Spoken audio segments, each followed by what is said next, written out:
this is lecture number 20 of GOC second, and in this lecture we will end nucleophilic substitution reaction and we will start with elimination reaction. But first we will discuss a very important question which has been asked in NEET examination. So let's see that question. So question number 19 देखिए, NEET 2000 basically 10 में आया था ये question. The correct order of increasing reactivity of CX bond towards nucleophile in the following compound. तो ये सब में CX bond है. देखिए तो इन CX बॉन्ड का रिएक्टिविटी पूछा है टुवर्ड्स न्यूक्लियोफाइल, कि आप एक न्यूक्लियोफाइल जब आप इसके पास लाइएगा तो कौन सा CX बॉन्ड बहुत आसानी से टूट करके रिएक्शन देगा. देखिए न्यूक्लियोफाइल कहने का मतलब है, अब देखिए आपके पास 4 कंपाउंड दिया है तो चारों कंपाउंड को पहले ड्रॉ कर लेते हैं. सो आपके पास ये 4 कंपाउंड है, 1 2 3 4, और सब में आपको CX बॉन्ड का बेसिकली रिएक्टिविटी का ऑर्डर चेक करना है टुवर्ड्स न्यूक्लियोफाइल, कि अगर आप एक न्यूक्लियोफाइल इसके पास लाते हैं तो कौन आसानी से रिएक्ट करेगा. सबसे पहले तो आपको ये पता होना चाहिए कि ये दोनों जो है हेलोजन जिस पे लगा हुआ है ये है एराइल हैलाइड, और 2 आपको एग्जाम्पल दिया हुआ है एल्काइल हैलाइड का. तो आपको पता है कि एल्काइल हैलाइड का न्यूक्लियोफाइल के टुवर्ड्स रिएक्टिविटी ज़्यादा होता है एराइल हैलाइड से. ये पहला बात आपको पता होना चाहिए. तो इन 4 में से इस 2 का रिएक्टिविटी इन 2 से ज़्यादा है. ठीक है, अब आप बात कर लीजिए इसके बारे में. पहले एल्काइल हैलाइड की बात करते हैं. देखिए एल्काइल हैलाइड में जब भी हम कार्बन और हेलोजन के बीच के बॉन्ड की रिएक्टिविटी की बात करेंगे तो हम वहाँ पे SN1 सोचेंगे, यानी कार्बोकैटायन का स्टेबिलिटी सोचेंगे. SN1 रिएक्शन का स्टेबिलिटी सोचेंगे. तो आपको पता है SN1 का जो रिएक्टिविटी होता है उसका स्टेबिलिटी हम कार्बोकैटायन से डिसाइड करते हैं.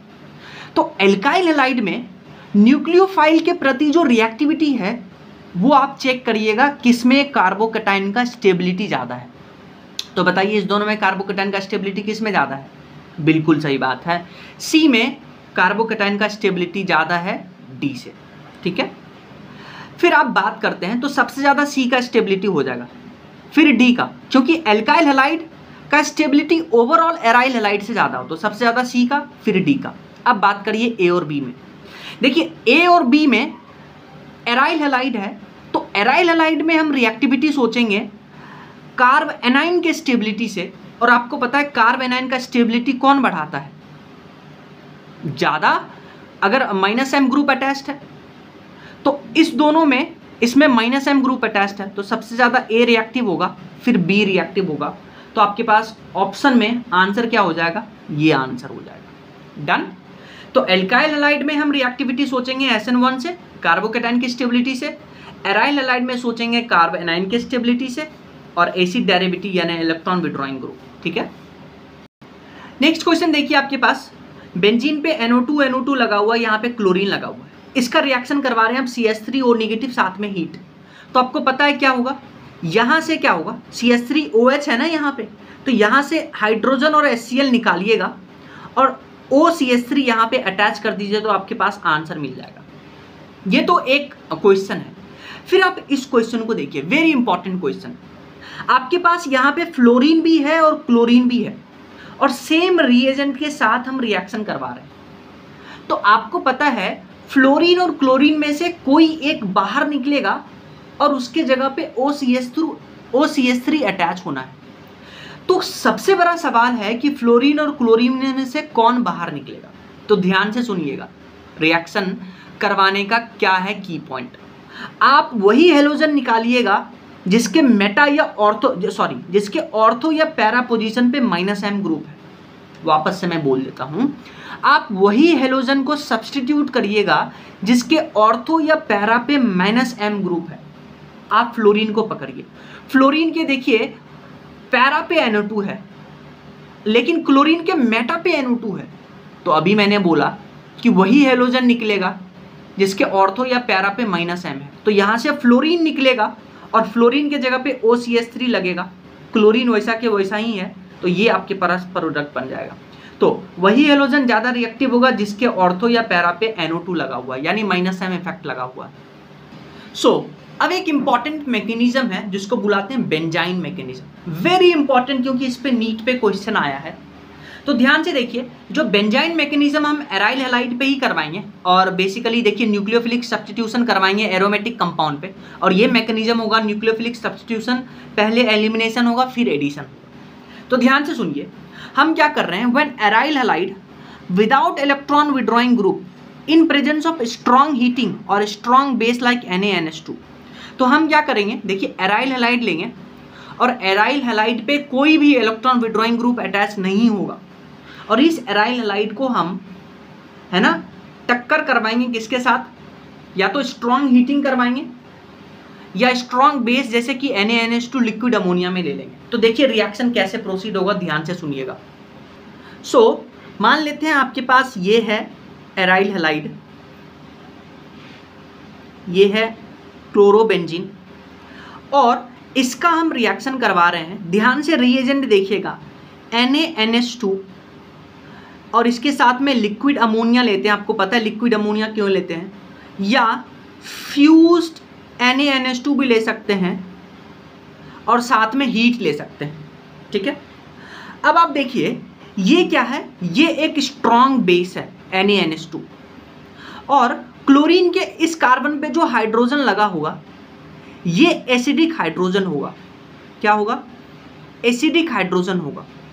तो ये बेस क्या करेगा, इस एसिडिक हाइड्रोजन को खींच के निकाल लेगा, और देखिए यहाँ पे क्या बना, यहाँ से जब ये बेस इस हाइड्रोजन को ले जाएगा तो यहाँ पे क्लोरीन और यहाँ पे आ गया निगेटिव चार्ज, ठीक है।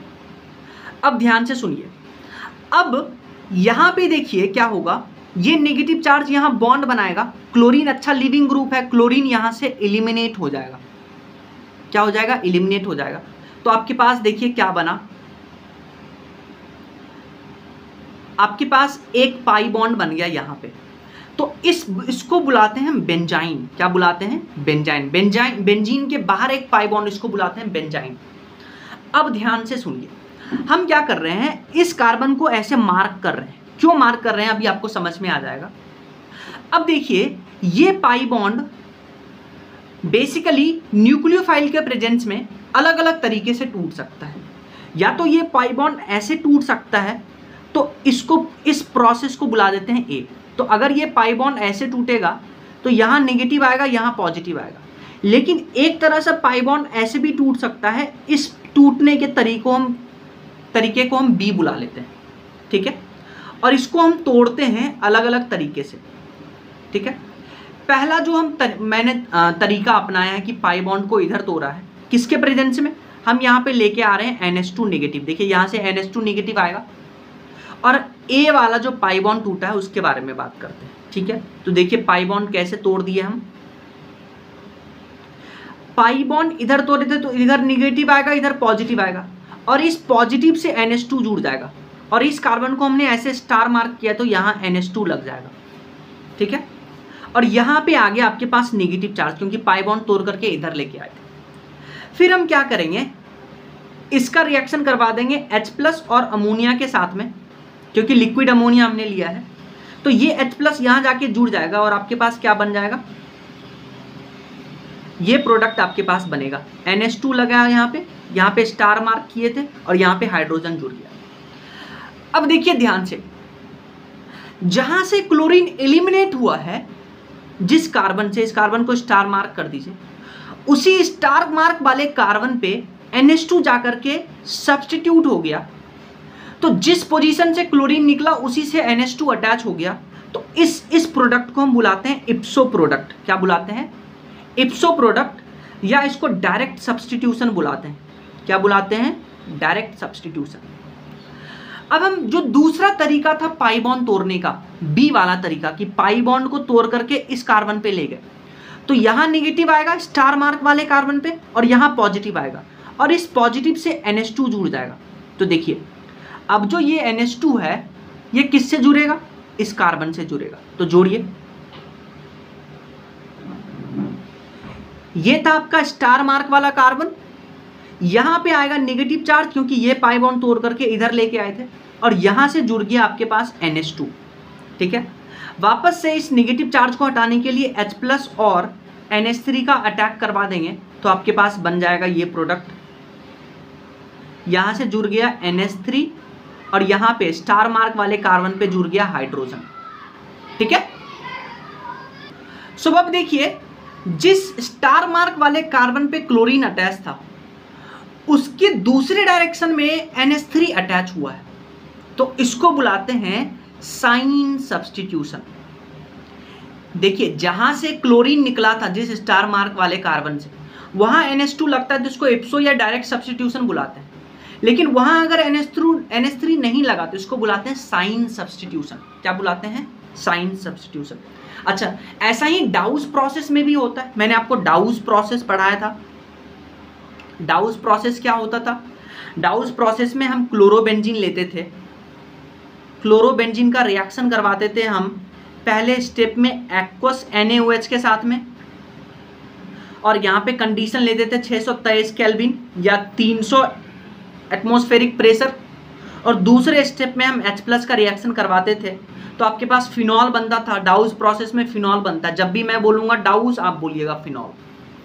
तो ये देखिए जहाँ से क्लोरीन निकलेगा एक तो वहाँ OH अटैच हो जाएगा, तो इसको बुलाएंगे इप्सो प्रोडक्ट या डायरेक्ट प्रोडक्ट। लेकिन जहाँ से क्लोरीन निकला उसके बगल वाले कार्बन से OH अटैच हो यहाँ पे, तो इसको बुलाएंगे साइन सब्स्टिट्यूशन। क्या बुलाएंगे? Sign substitution. तो आपको इस दोनों वर्ड में टर्म में डिफरेंट समझ में आया हो। अगर डिफरेंट समझ में आया तो अब हम क्वेश्चन करते हैं जो नीट में आया था। जैसे क्वेश्चन नंबर 48 देखिए, क्वेश्चन नंबर 48 में बोला है identify A and predict the type of reaction. देखिए आपके पास बेंजीन पे OCH3 और Br लगा हुआ है, NaNH2 के साथ रिएक्शन है। देखिए हीट भी नहीं किया हुआ है क्योंकि NaNH2 एक स्ट्रॉन्ग बेस है। तो आपको बोला है कि ए तो पहले पता करिए और पता करिए कि ये कौन सा टाइप ऑफ रिएक्शन है। तो आइए इसको सॉल्व करते हैं। बेंजीन पे OCH3 और साथ में Br अटैच था, हमने स्ट्रॉन्ग बेस के साथ रिएक्शन करवाया। तो आपको पता है कि इस कार्बन पे ये जो हाइड्रोजन होगा ये एसिडिक हाइड्रोजन होगा, तो ये जो स्ट्रॉन्ग बेस है इस हाइड्रोजन को ले जाएगा, तो यहाँ पे आया निगेटिव चार्ज। अब देखिए ये निगेटिव चार्ज क्या करेगा, इधर शिफ्ट करेगा और यहाँ पे एक पाई बॉन्ड बना लेगा और ब्रोमीन यहाँ से बाहर निकल जाएगा, जैसा मैंने आपको पहले भी बताया था। ठीक है, अब देखिए जैसे ही ये पाई बॉन्ड आया यहाँ पे, अब ये पाई बॉन्ड टूटने का दो तरीका है, या तो ऐसे टूट जाए या ऐसे टूट जाए।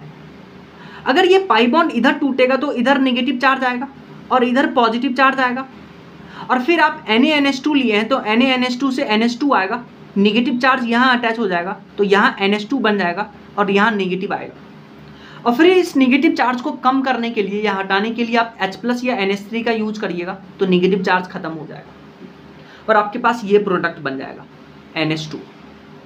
तो देखिए जहां से ब्रोमीन हटा है इस कार्बन को हम स्टार मार्क कर लेते हैं।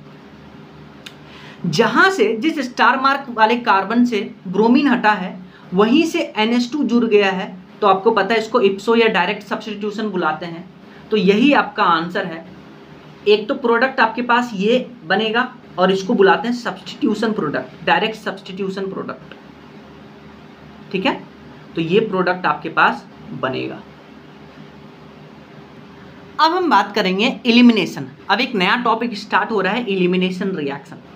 देखिए मैं आपको पहले एक चीज समझाता हूं कि सब्स्टिट्यूशन और न्यूक्लियोफिलिसिस, सब्स्टिट्यूशन और एलिमिनेशन। अभी आप सब्स्टिट्यूशन पढ़ के आए हैं और अभी हम पढ़ेंगे एलिमिनेशन। पहला एक इम्पॉर्टेंट पॉइंट हम डिस्कस करते हैं कि अगर आपको हाई टेम्परेचर दिया हो, जैसे आपको A B के साथ रिएक्शन करवा रहा है और यहाँ पे एरो के ऊपर हाई टेम्परेचर लिख के दे दे और आपको स्ट्रॉन्ग बेस लिख के दे दे, ये दो कंडीशन लिख के दे दे एरो के ऊपर, तब आप करवाइएगा elimination, high temperature plus strong base. लेकिन अगर आपके पास लो टेम्परेचर गिवन है और साथ में वीक बेस गिवन है, तब आप सब्स्टिट्यूशन के बारे में सोचिएगा। तो कब एलिमिनेशन सोचना है, कब सब्स्टिट्यूशन सोचना है। ऐसे तो और भी डिफरेंस पढ़ेंगे, पर पहला डिफरेंस यही है कि high temperature strong base elimination सोचना है, low temperature weak base substitution सोचना है। अब देखिए ये जो एलिमिनेशन है इसके अलग अलग टाइप्स होते हैं। कौन से टाइप्स होते हैं ध्यान से सुनिए। एक तो होता है, पहला जो टाइप्स है दैट इज अल्फा, या इसको अल्फा अल्फा या इसको 1-1 एलिमिनेशन भी बुलाते हैं। ये टाइप है, अभी हम पढ़ेंगे इसके बारे में। दूसरा जो टाइप है इसको बुलाते हैं बीटा और अल्फा बीटा एलिमिनेशन, और इसी का एक और नाम होता है दैट इज 1-2 एलिमिनेशन, 1-2 एलिमिनेशन। और ये भी फर्दर दो टाइप का होता है, एक तो होता है E2 एलिमिनेशन और एक होता है E1 एलिमिनेशन। तो हम पहले इन दोनों टाइप्स को पढ़ के देखते हैं, ठीक है। इसमें से भी हम पहले E2 पढ़ेंगे, तो पहले हम ये पढ़ते हैं फिर हम ये पढ़ेंगे, उसमें से भी E2 पढ़ेंगे। सो पहले हम पढ़ेंगे अल्फा और अल्फा अल्फा या 1-1 एलिमिनेशन। इसको समझने के लिए आप एक एग्जाम्पल लीजिए। ये आपके पास एग्जाम्पल है HC और यहाँ पे 3 क्लोरीन अटैच्ड है, ठीक है। इसका रिएक्शन हम करवाने जा रहे हैं, या तो OH नेगेटिव ले लीजिए, या आप NaOH ले लीजिए, या आप KOH ले लीजिए और साथ में आप हीट ले लीजिए।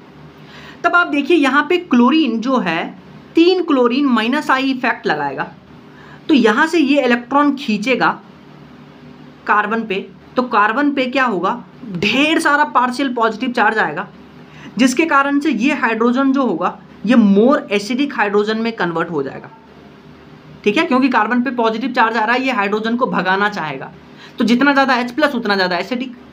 तो ये स्ट्रॉन्ग बेस क्या करेगा, इस हाइड्रोजन को निकाल लेगा। तो इस हाइड्रोजन को निकाल लिया तो कार्बन पे अब आ गया नेगेटिव चार्ज, यहाँ पे क्लोरीन, यहाँ पे क्लोरीन, यहाँ पे क्लोरीन, ठीक है।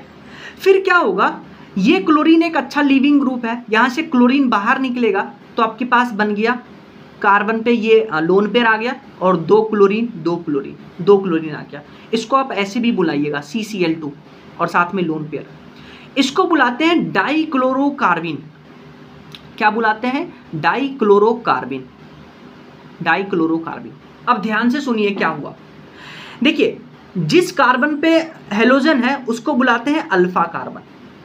अब ध्यान से सुनिए, अल्फा कार्बन पे 2 बार एलिमिनेशन हुआ है। एक बार पहले हाइड्रोजन एलिमिनेट हुआ, फिर क्लोरीन एलिमिनेट हुआ, तो इसीलिए इसको अल्फा अल्फा या 1-1 एलिमिनेशन बुलाते हैं। इसको डायरेक्ट आपको याद नहीं रखना है, आपको क्या याद रखना है, ये देखिए क्या है, CHCl3, क्या है, CHCl3। इसको क्या बुलाते हैं, क्लोरोफॉर्म। क्या बुलाते हैं, क्लोरोफॉर्म। डायरेक्ट याद रखिएगा कि क्लोरोफॉर्म का आप बेस के प्रेजेंस में हीट करते हैं क्लोरोफॉर्म को, तो आपके पास डाइक्लोरोकार्बिन यानी कि CCl2 बनता है। ये आपको डायरेक्ट याद रखना है, ठीक है। तो अल्फा अल्फा अल्फा या 1-1 एलिमिनेशन का जो निचोड़ है वो क्या है कि क्लोरोफॉर्म का बेस के साथ में हीटिंग डाइक्लोरोकार्बिन देता है। ये हम वापस से भी पढ़ेंगे फ्रीडल-क्राफ्ट्स रिएक्शन में, ठीक है। तो ये था अल्फा अल्फा रिएक्शन। अब हम दूसरा पढ़ेंगे। अब हम पढ़ेंगे बीटा और अल्फा बीटा और 1-2 एलिमिनेशन। मैंने आपको बताया था इसके भी 2 टाइप्स होते हैं, E2 और E1। पहले हम पढ़ रहे हैं E2 एलिमिनेशन। इसको एलिमिनेशन बाई मॉलिक्यूलर भी रिएक्शन भी कहते हैं। इसको समझने के लिए हम एक रिएक्शन का यूज करेंगे जिसका नाम है डिहाइड्रोहेलोजिनेशन ऑफ एल्काइल हैलाइड, ठीक है। इस रिएक्शन को यूज करेंगे। सबसे पहले तो इसमें रिएजेंट देखिए, इस रिएक्शन में रिएजेंट कौन सा यूज होगा। यहाँ जो पहला रिएजेंट यूज होगा that will be alcoholic KOH, या आपको एरो के ऊपर OR नेगेटिव भी दिखा हुआ मिल सकता है। जब भी आप एल्कोहलिक KH देखें तो आपके दिमाग में OR नेगेटिव दौड़ना चाहिए, या फिर OR नेगेटिव या ROH, ये रिएजेंट है। और दूसरे स्टेप में हम NaNH2 सोडामाइड यूज कर लेंगे। क्या यूज कर लेंगे, सोडामाइड यूज कर लेंगे। ये रिएक्शन है। तो एल्कोहलिक KOH क्या करेगा, आपका एलिमिनेशन देगा। कैसे होगा रिएक्शन, सुनिए ध्यान से। हम ले रहे हैं ROH, इसका रिएक्शन करवा रहे हैं OH नेगेटिव के साथ में। तो आपको पता है ये एसिडिक हाइड्रोजन है, बेस है। बेस क्या करेगा, हाइड्रोजन को ले जाएगा और आपके पास क्या बनेगा, RO नेगेटिव साथ में H2O, ठीक है। अब ध्यान से सुनिए, अगर आपके पास एल्कोहलिक KOH है तब तो एलिमिनेशन होगा। एल्कोहलिक KOH है आपके पास, तो ये तो एलिमिनेशन करवाएगा एल्कोहलिक KOH। लेकिन अगर आपके पास एक्वस KOH है तो ये आपके पास सब्स्टिट्यूशन करवाएगा, जो कि हम पहले ही पढ़ के आ चुके हैं।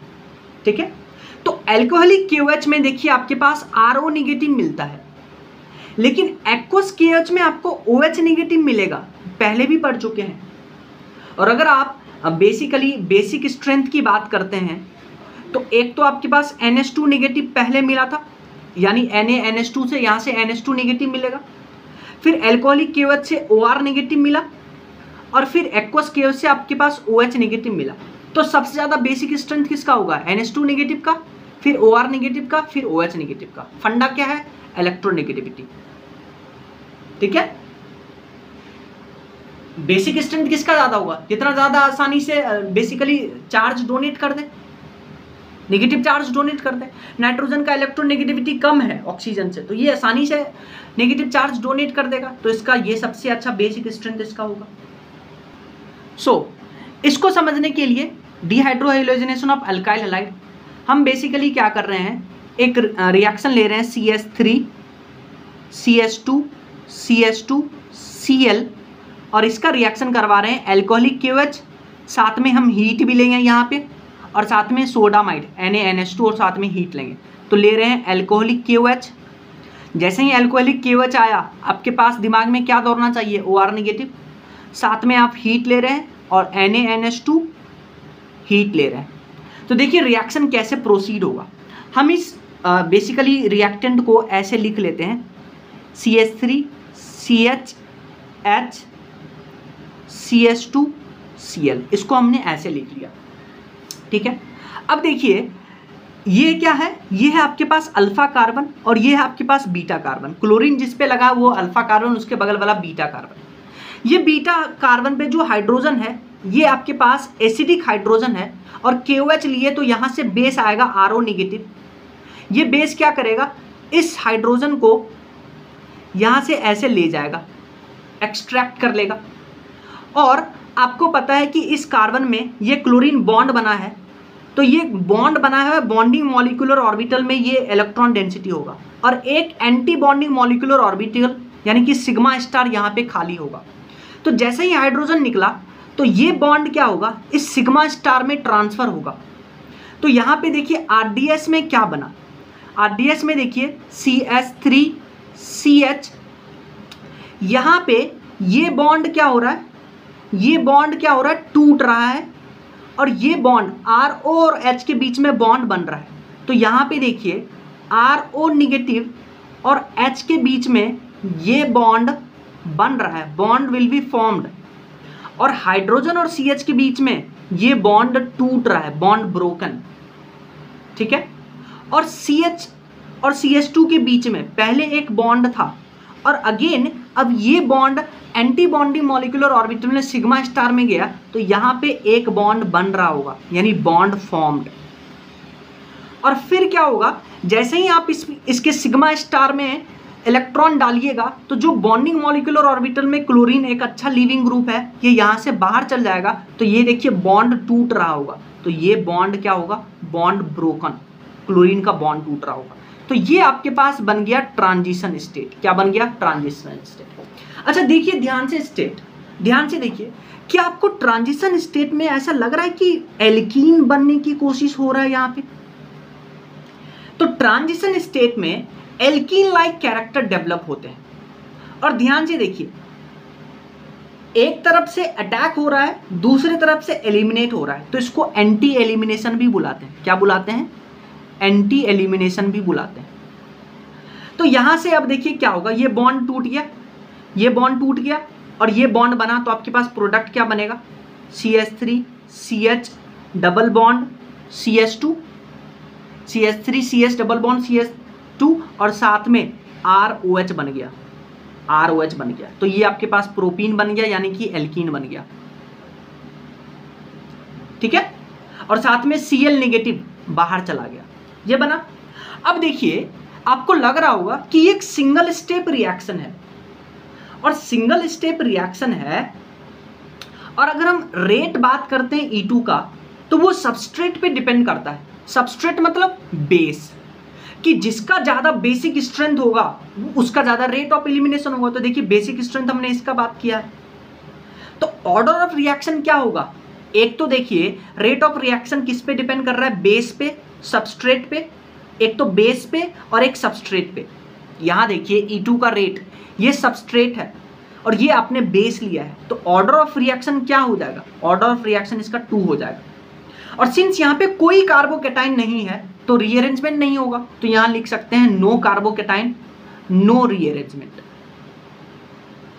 No rearrangement. ठीक है।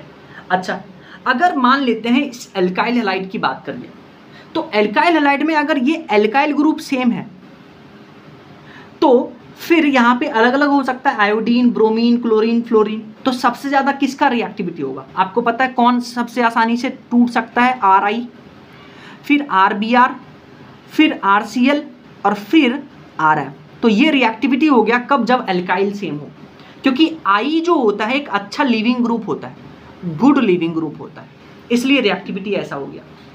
अगर हम बात करते हैं E2 रिएक्शन का रिएक्टिविटी, तो आप देखिए E2 रिएक्शन में RDS में एल्कीन बन रहा है, तो एल्कीन जितना ज़्यादा स्टेबल होगा, और एल्कीन ही तो प्रोडक्ट है, तो क्या हम ऐसा बोल सकते हैं कि जितना ज़्यादा प्रोडक्ट स्टेबल होगा, जितना ज़्यादा प्रोडक्ट स्टेबल होगा, प्रोडक्ट कौन है? एल्कीन, उतना ज़्यादा E2 का रिएक्टिविटी रेट होगा। ठीक है। लेकिन अब ध्यान से सुनिए, अब ध्यान से सुनिए, लेकिन अगर हम मान लेते हैं प्रोडक्ट आपके पास सेम हो गया, सेम टाइप का एल्कीन बन गया, प्रोडक्ट सेम हो गया, तब आप क्या करिएगा? यहां जो आपने अल्फा और बीटा लगाया था, तो अब आप देखिएगा इस बीटा पे हाइड्रोजन, अगर जिस एल्कीन का, जो दो एल्कीन का प्रोडक्ट सेम बन रहा था, जिस एल्कीन का बीटा हाइड्रोजन बढ़ेगा, बीटा हाइड्रोजन बढ़ेगा, उसका E2 का रेट बढ़ेगा, ये याद रखिएगा। अभी हम इस पे क्वेश्चन भी करेंगे। ठीक है।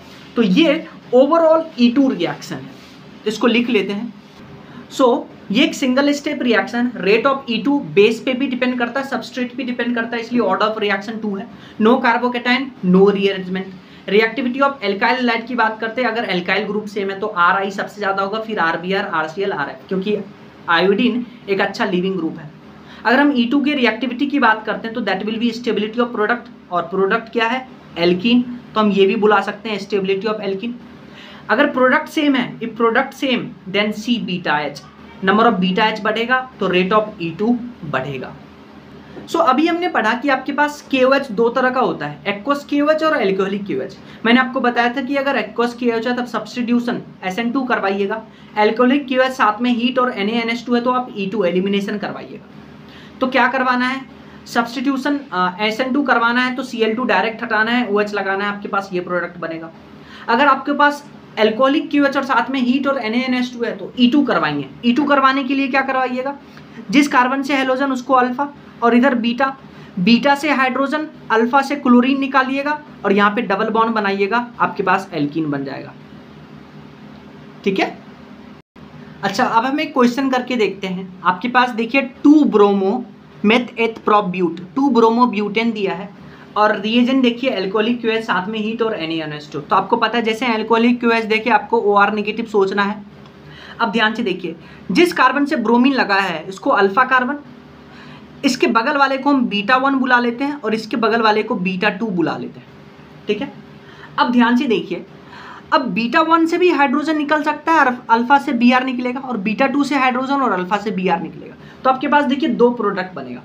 एक हम क्या कर रहे हैं, बीटा 2 से हाइड्रोजन और अल्फा से ब्रोमीन निकालते हैं। तो देखिए आपके पास क्या बनेगा, CH3 CH double bond CH CH3, ये बन गया, ये है 2 ब्यूटीन। क्या है? 2 ब्यूटीन। और एक आप बीटा 1 से हाइड्रोजन निकालिएगा तो एल्कीन यहाँ बनेगा, तो एक आपके पास प्रोडक्ट बनेगा CH3 CH2 CH double bond CH2। तो ये आपके पास बन गया 1 ब्यूटीन। क्या बन गया? 1 ब्यूटीन बन गया। अब आप ध्यान से सुनिए, अगर आप बात करिए कि कौन ज़्यादा स्टेबल है, तो मैंने आपको बताया था कि आपको प्रोडक्ट का स्टेबिलिटी चेक करना है, अगर E2 का रिएक्टिविटी चेक करना है। तो यहाँ देखिए इस एल्कीन में 6 अल्फा H है और इस एल्कीन में 2 अल्फा H है। डबल बॉन्ड के बगल में 2 अल्फा एच है, तो ये ज़्यादा स्टेबल होगा और ये लेस स्टेबल होगा, और ये लेस स्टेबल होगा तो ये मेजर प्रोडक्ट होगा और ये माइनर प्रोडक्ट होगा। इतना समझ में आया? अब आप देखिए, अगर आपसे पूछे कि टोटल स्ट्रक्चरल एल्कीन कितने बनेंगे, क्या पूछे? टोटल स्ट्रक्चरल एल्कीन अगर आपसे पूछे तो टोटल स्ट्रक्चरल एल्कीन 2 ही बनेगा, तो इसका आंसर होगा 2। लेकिन टोटल पॉसिबल एल्कीन पूछे तब आप देखिए, ये जो मोर स्टेबल वाला है इसमें आपको 2 प्रोडक्ट मिल सकता है, 2 प्रोडक्ट मिल सकता है इसमें। एक तो आपको सिस मिल सकता है, एक आपको ट्रांस मिल सकता है। कैसे? ऐसे, ये आपका ट्रांस वाला हो गया और सिस वाला आपके पास ऐसे होगा, और उसमें से भी ट्रांस मेजर होगा, आपको पता है क्योंकि इसका स्टेबिलिटी ज़्यादा होता है। तो टोटल पॉसिबल एल्कीन में 1, 2 और 3 एल्कीन पॉसिबल होंगे। अब ध्यान से सुनिए, क्या आपको इस डबल बॉन्ड के आजू बाजू में 2 मिथाइल ग्रुप लगे हुए हैं और इस डबल बॉन्ड के बगल में 1 मिथाइल ग्रुप लगा हुआ है, तो इसको बुलाते हैं मोर सब्स्टिट्यूटेड एल्कीन। और मोर सब्स्टिट्यूटेड एल्कीन को हम, इस प्रोडक्ट को हम, मेजर प्रोडक्ट को हम बुलाते हैं सेट-जेफ प्रोडक्ट। क्या बुलाते हैं? सेट-जेफ प्रोडक्ट, या इसका एक और नाम होता है जेटसेव एल्कीन। क्या होता है? जेटसेव एल्कीन। और जो लेस सब्स्टिट्यूशन एल्कीन है, यानी कि लेस स्टेबल एल्कीन है, इसको बुलाते हैं हॉफमैन प्रोडक्ट। क्या बुलाते हैं?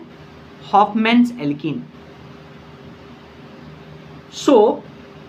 सो एक तो बना सेट-जेफ या जेटसेव प्रोडक्ट जो कि मोर सब्स्टिट्यूटेड एल्कीन है, यानी कि मेजर प्रोडक्ट जो बना है, जो एल्कीन का ज़्यादा स्टेबिलिटी है। एक बना आपके पास हॉफमैन एल्कीन जो लेस सब्स्टिट्यूटेड एल्कीन है। तो ये 2 भी याद रखिएगा, ठीक है। अब हम क्वेश्चन करते हैं। पहला क्वेश्चन देखिए, compare rate of E2।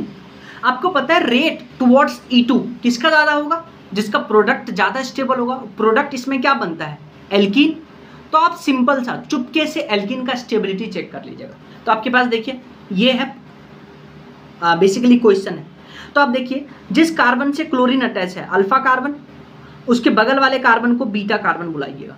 Similarly यहाँ अल्फा बीटा, तो आप क्या करिएगा, अल्फा से क्लोरीन, अल्फा से क्लोरीन, अल्फा से क्लोरीन और बीटा से हाइड्रोजन निकाल करके पहले आप एल्कीन बना लीजिए। तो चाहे आप इस बीटा से हाइड्रोजन निकालिए, इस बीटा से हाइड्रोजन निकालिए, प्रोडक्ट आपके पास यही बनेगा। सिमिलरली यहाँ ये बीटा है तो प्रोडक्ट आपके पास ये बनेगा, ये एल्कीन, और ये बीटा है तो प्रोडक्ट आपके पास ये बना। अब आप चेक करिए एल्कीन का स्टेबिलिटी किस में ज़्यादा है। यहाँ 6 अल्फा एच है, यहाँ 3 अल्फा एच है, यहाँ 0 अल्फा एच है, तो एल्कीन का स्टेबिलिटी सबसे ज़्यादा ये, फिर ये, इसीलिए E2 के टुवर्ड्स जो रेट होगा सबसे ज़्यादा इसका, फिर इसका। डन। नेक्स्ट क्वेश्चन चेक करिए, आपके पास है ये प्रोडक्ट, ये रिएक्टेंट है, क्लोरीन और हाइड्रोजन है। तो जिस कार्बन पे क्लोरीन उसको अल्फा, उसके बगल वाले को बीटा।